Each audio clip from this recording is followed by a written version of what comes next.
Douglas Pratt walked out of the courtroom Thursday evening much different than he did when the trial started on April 7th.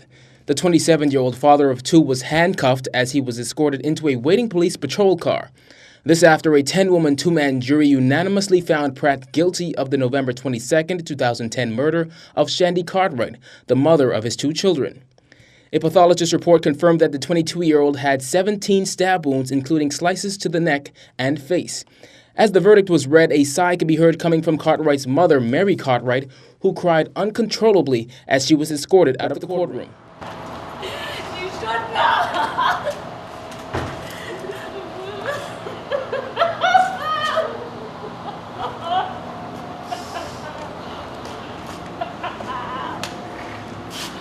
Oh God! Oh God! At the time, she could be heard saying he didn't have to do this.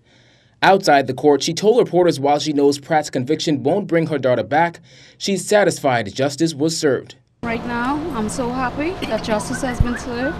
Although it cannot bring Shande back, but we got justice. Thank you, Jesus. That's all I want to say.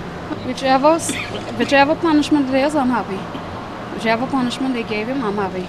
During the trial, Pratt's attorney Muriel Ducille tried to prove that his client didn't kill Cartwright and that two robbers were behind her untimely death. But the prosecution remained firm on their belief that Douglas Pratt killed Shande Cartwright because she refused to get back into a relationship with him.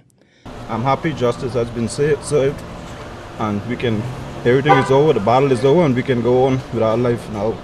We cannot bring Shande back. May she rest she rested in peace. And I can go back home now and get my life together and, go on and get this behind me. At the end of the day, both families lost. But at the end of the day, one gets to go to the jailhouse and see that loved one.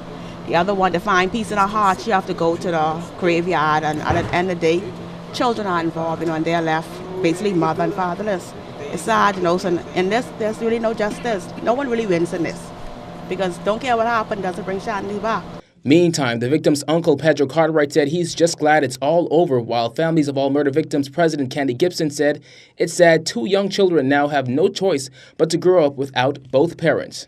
For now, Douglas Pratt will be on remand at Her Majesty's prisons until June 19th, while he will be back in court for his sentencing. Reporting from the Supreme Court for JCN News, Kyle Joaquin.